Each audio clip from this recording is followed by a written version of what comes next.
Satu hal yang ku rindukan, ya Tuhan,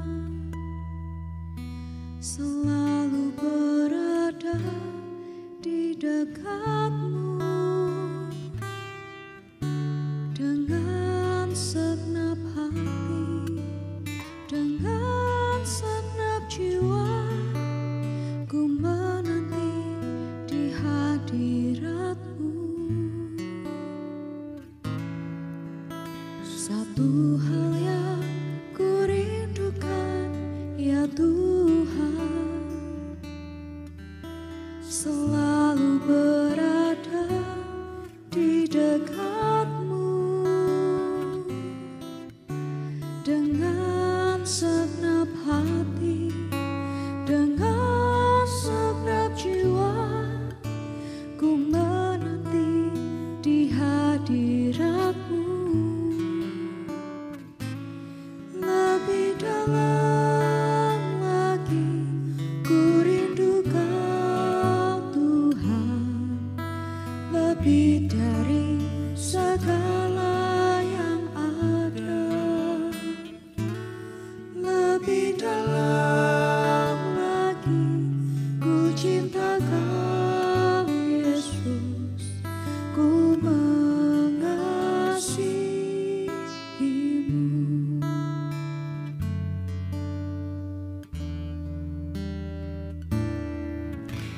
Satu hal yang ku rindukan, ya Tuhan, selalu berada di dekat-Mu dengan segenap hati, dengan segenap jiwa. Ku menanti di hadirat-Mu.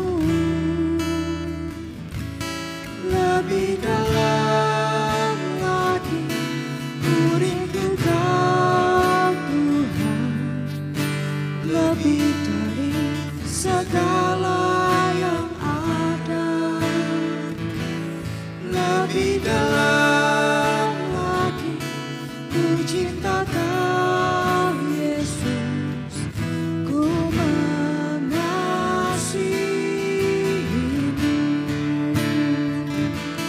Lebih dalam lagi ku rindu Kau Tuhan, lebih dari segala yang ada.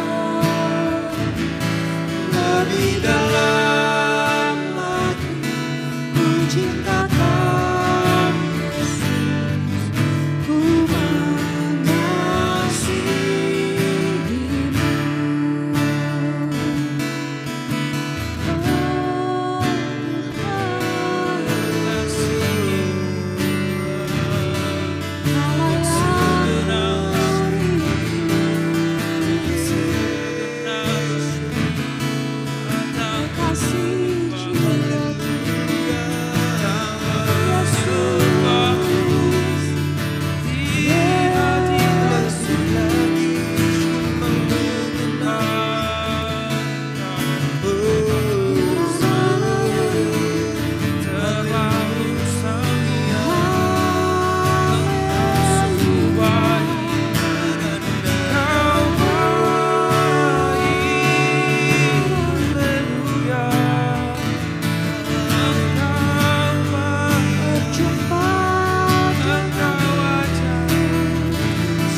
Rindu lebih dekat lagi dengan-Mu Tuhan.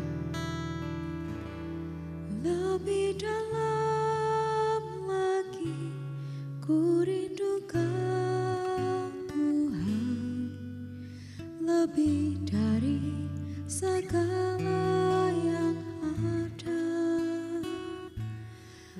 lebih dalam lagi. Ku cinta Kau Yesus, ku mengasihi-Mu.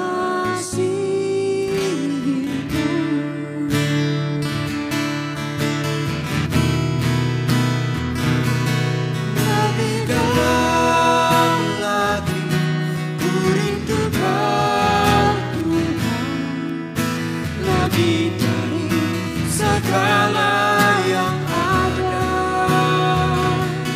Lebih dalam lagi, ku cinta Kau Yesus, ku mengasihi-Mu.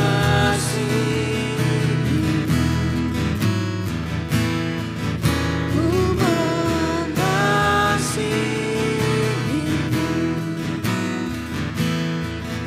Ku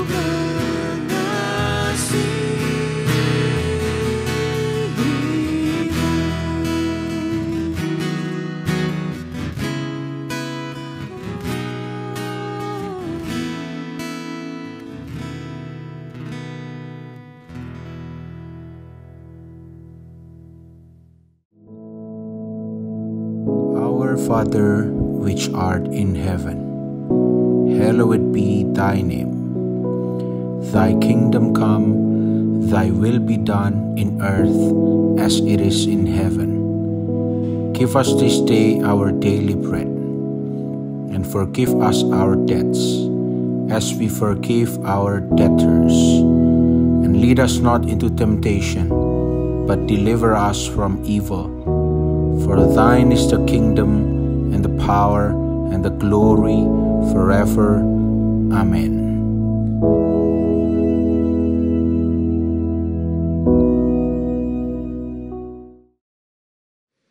Shalom, selamat pagi.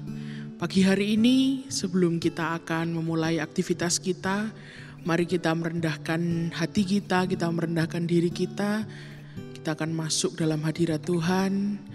Sebelum kita mendengarkan hal-hal yang lain, kita akan mendengarkan firman Tuhan. Dan untuk itu kita akan berdoa terlebih dahulu. Tuhan, terima kasih untuk pagi hari ini.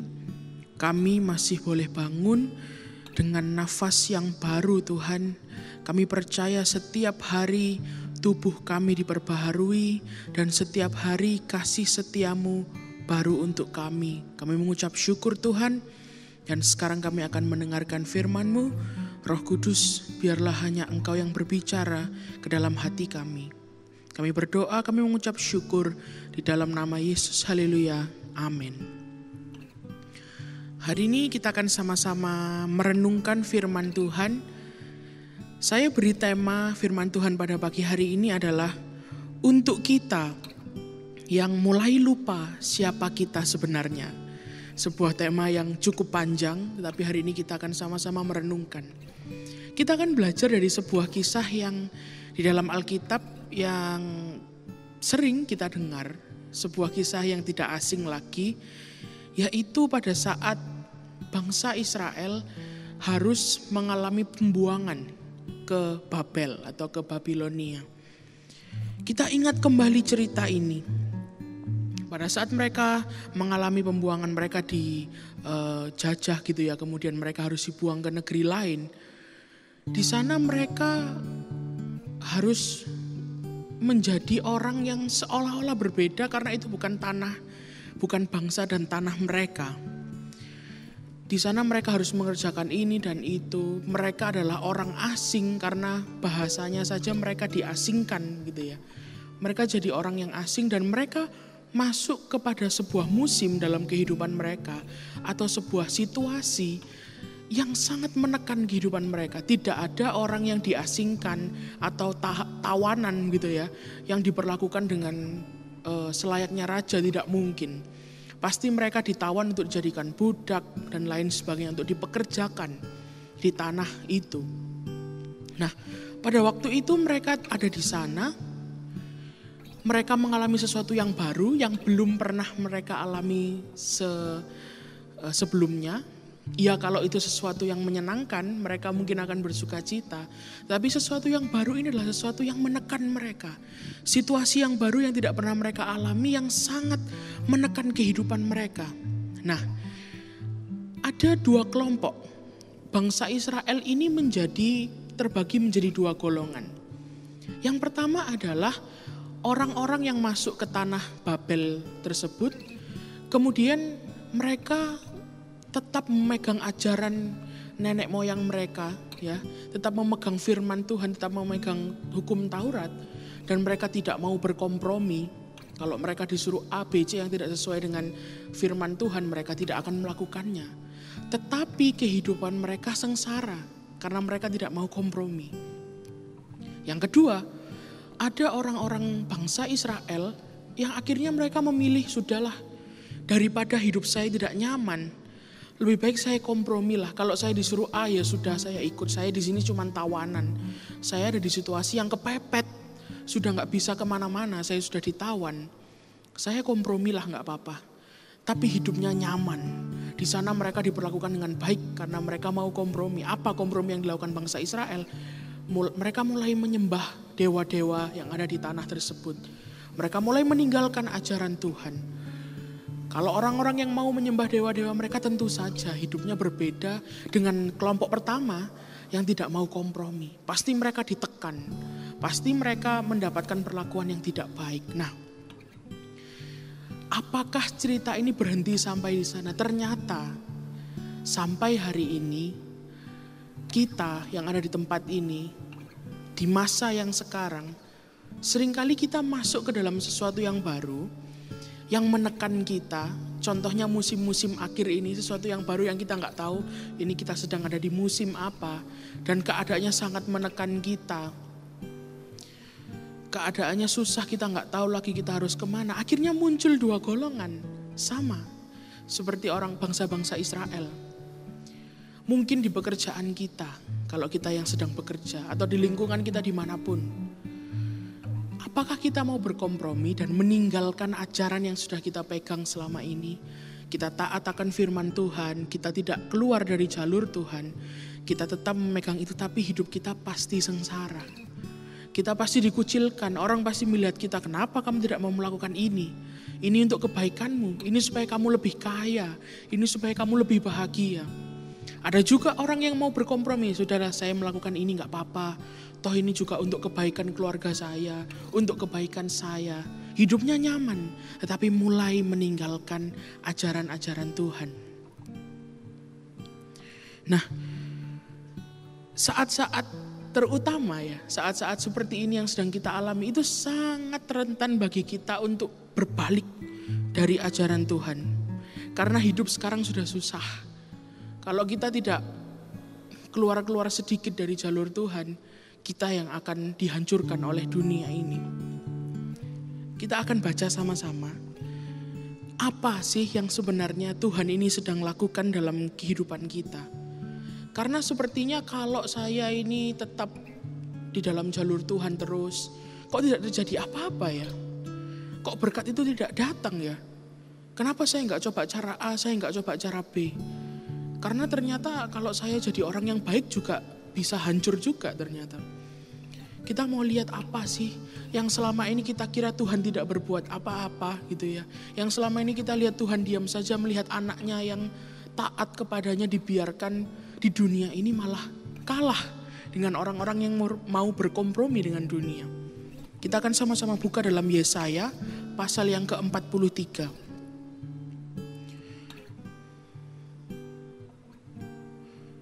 Di dalam pasal yang ini diceritakan di pasal-pasal yang sebelumnya, ini adalah firman yang diberikan kepada bangsa Israel pada saat mereka sedang ada di dalam pembuangan.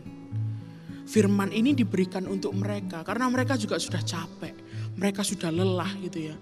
Kita ini dibuang, kita dipekerjakan, kita udah nggak tahu lagi.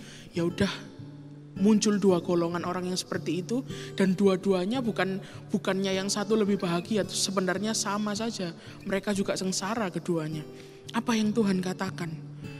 Di Yesaya pasal yang ke-43 dikatakan, tetapi sekarang beginilah firman Tuhan yang menciptakan engkau, hai Yakub, yang membentuk engkau, hai Israel. Janganlah takut, sebab aku telah menebus engkau. Aku telah memanggil engkau dengan namamu, engkau ini kepunyaanku. Tuhan berfirman kepada mereka, untuk mereka itu ingat kembali siapa mereka. Orang-orang yang memang tidak mau berkompromi, orang-orang yang taat, mereka pokoknya saya nggak mau menyembah dewa lain. Saya tidak akan menjual Tuhan saya untuk kebahagiaan saya. Lama-kelamaan mereka juga mulai lelah. Karena mereka masih tetap ada di tempat itu. Dan orang-orang yang mau berkompromi mereka sudah mulai lupa siapa mereka. Kedua golongan ini adalah orang-orang yang sudah capek. Sudah lelah, sudah tidak tahu lagi mau berbuat apa. Dan Tuhan berfirman kepada mereka bahwa engkau adalah kepunyaanku. Dan aku mengenal engkau, aku memanggil engkau dengan namamu. Di sini Tuhan mengingatkan bangsa Israel yang sedang ada di dalam situasi yang sulit. Tuhan mengingatkan kepada mereka, hei, ingat siapa kamu. Kamu anakku. Aku kenal siapa kamu. Jangan pernah lupa identitasmu. Dan di ayat yang kedua dikatakan, apabila engkau menyeberang melalui air, aku akan menyertai engkau. Atau melalui sungai-sungai, engkau tidak akan dihanyutkan. Apabila engkau berjalan melalui api, engkau tidak akan dihanguskan. Dan nyala api tidak akan membakar engkau. Ayat ini seolah-olah berkata seperti ini, ya sudah gak apa-apa. Kalau aku ikut Yesus, kalau aku taat pada Yesus, aku pasti akan melewati api, aku akan harus berenang melewati sungai, aku akan capek, aku akan lelah, ya sudahlah tahan-tahan aja. Pokoknya Tuhan bersama dengan aku, seolah-olah seperti itu. Tetapi sesungguhnya ayat ini sangatlah luar biasa. Dikatakan bahwa meskipun kita harus melalui itu semua, apapun yang sedang terjadi dalam kehidupan kita saat ini, Tuhan ada. Dan apakah Tuhan hanya ada diam ikut saja, kemudian ya udah tahan aja ya, sabar aja. Yang tawakal jadi orang, pokoknya kan ada aku. Tetap kita kok melewati api, tetap kita harus melewati sungai. Kita lanjutkan apa yang Tuhan janjikan di ayat yang ketiga. Sebab akulah Tuhan Allahmu yang maha kudus, Allah Israel, juru selamatmu. Aku menebus engkau dengan Mesir dan memberikan Ethiopia dan Sheba sebagai gantimu. Oleh karena engkau berharga di mataku dan mulia, dan aku ini mengasihi engkau, maka aku memberikan manusia sebagai gantimu dan bangsa-bangsa sebagai ganti nyawamu. Janganlah takut, sebab aku ini menyertai engkau. Aku akan mendatangkan anak cucumu dari timur, dan aku akan menghimpun engkau dari barat. Aku akan berkata kepada utara, berikanlah, dan kepada selatan, janganlah tahan-tahan. Bawalah anak-anakku laki-laki dari jauh, dan anak-anakku perempuan dari ujung-ujung bumi. Semua orang yang disebutkan dengan namaku, kuciptakan untuk kemuliaanku, yang kubentuk dan yang kujadikan. Tuhan tidak hanya bilang kepada kita yang saat ini, kita taat kepada Tuhan, kita gak mau aneh-aneh, kita tetap pegang firman Tuhan, tetapi kita sengsara, karena memang inilah dunia. Dunia tidak ingin kita dekat dengan Tuhan. Tuhan tidak hanya bilang, udahlah sabar ya, pokoknya kamu sama aku aja, aku sama kamu udah cukup. Tuhan bukan Tuhan yang seperti itu. Dia berkata, aku menyertai engkau. Saat engkau ingat siapa dirimu dan engkau berbalik kepadaku, engkau tahu siapa dirimu, aku ada. Dan aku akan mengembalikan apa yang sudah diambil oleh dunia daripadamu. Hari ini janji firman Tuhan jelas, tidak bertele-tele.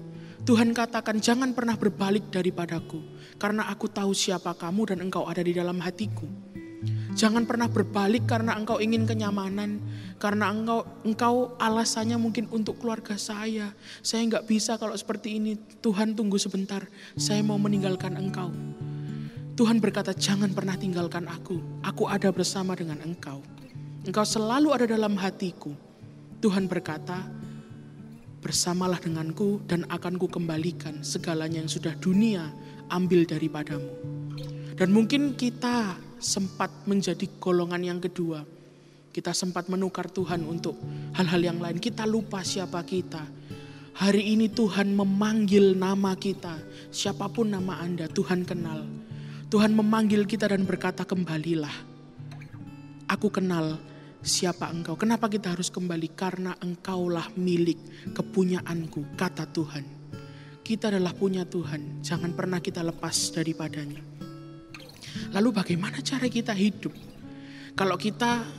Apakah kita harus sengsara terus kalau kita taat kepada Tuhan?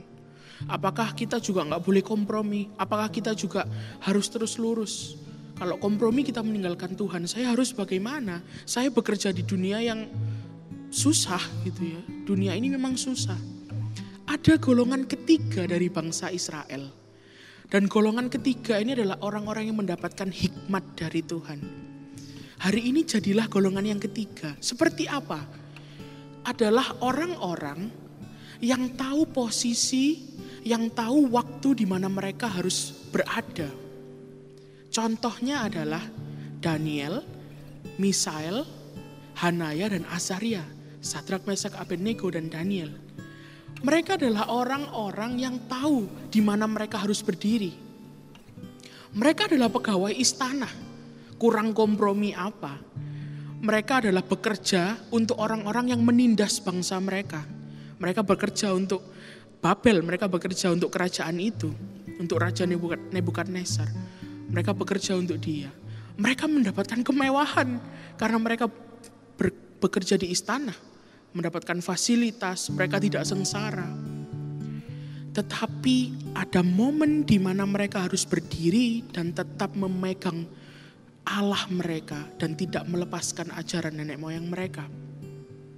Ada saatnya saat mereka sedang asik-asiknya bekerja, sedang posisinya enak-enaknya, dapat fasilitas yang baik dan lain sebagainya.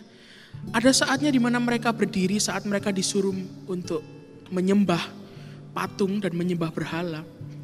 Ada suatu saat di mana mereka bilang, sorry, saya tidak akan pernah melakukan itu.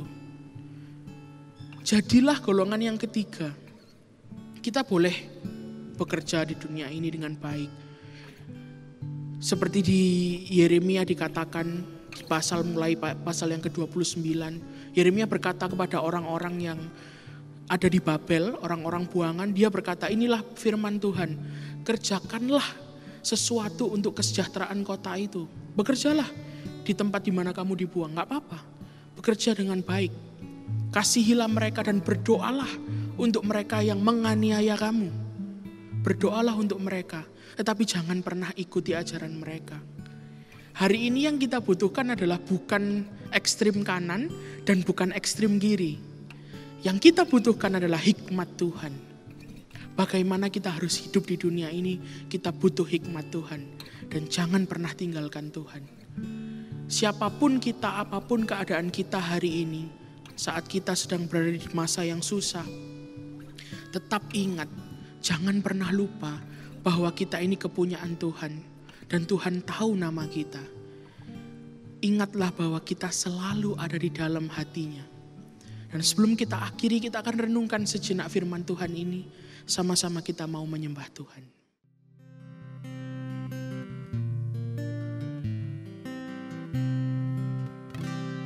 Dalamnya kasih sayang-Mu, Kau tuliskan dalam hatiku, suka dan duka yang ku lewati, indah bersama-Mu Tuhan. Dalamnya kasih sayang-Mu,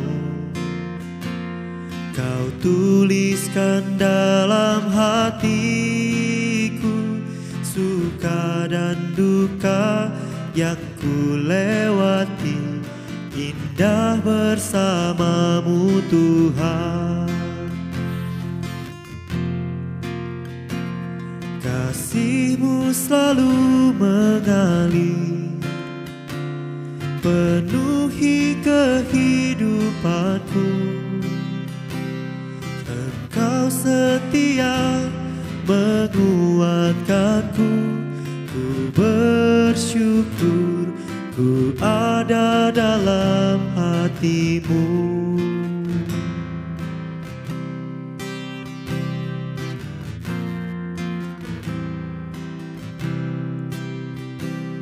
Dalamnya kasih sayangmu, kau tuliskan dalam hatiku. Suka dan duka yang ku lewati, indah bersamamu Tuhan. Kasih-Mu selalu mengalir, penuhi kehidupanku. Engkau setia menguatkanku, ku bersyukur ku ada dalam kasih-Mu selalu mengalir, penuhi kehidupanku. Engkau setia menguatkanku, ku bersyukur ku ada dalam hati-Mu.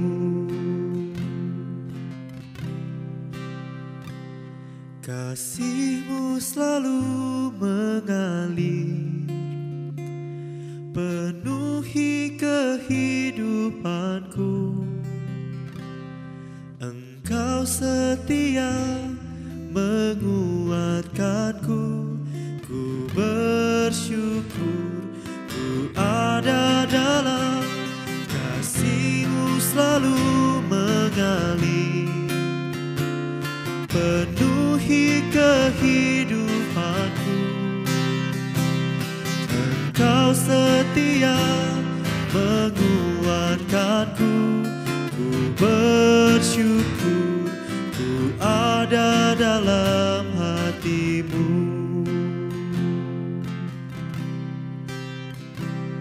Engkau setia menguatkanku, ku bersyukur ku ada dalam hati-Mu. Kami mengucap syukur Tuhan, karena hari ini Engkau mengingatkan kami siapa kami sebenarnya. Dan apabila kami mulai keluar dari jalur-Mu Tuhan, hari ini kami diingatkan bahwa kami ini milik kepunyaan-Mu dan Engkau mengenal kami dengan nama kami.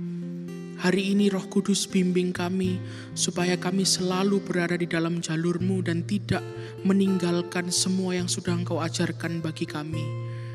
Dan ajarkan kami untuk menjadi terang Tuhan bagi sekitar kami, tidak hanya untuk diri kami sendiri, tetapi untuk kemuliaan nama-Mu dan banyak jiwa akan diselamatkan melalui kehidupan kami. Kami mengucap syukur dan kami mulai hari ini bersama dengan Engkau. Karena kami percaya berjalan bersama-Mu, kami akan mengalami kemuliaan demi kemuliaan dan keberhasilan demi keberhasilan. Kami mengucap syukur Tuhan dan kami sangat bangga memiliki Allah seperti-Mu. Hanya di dalam nama Tuhan Yesus. Haleluya. Amin.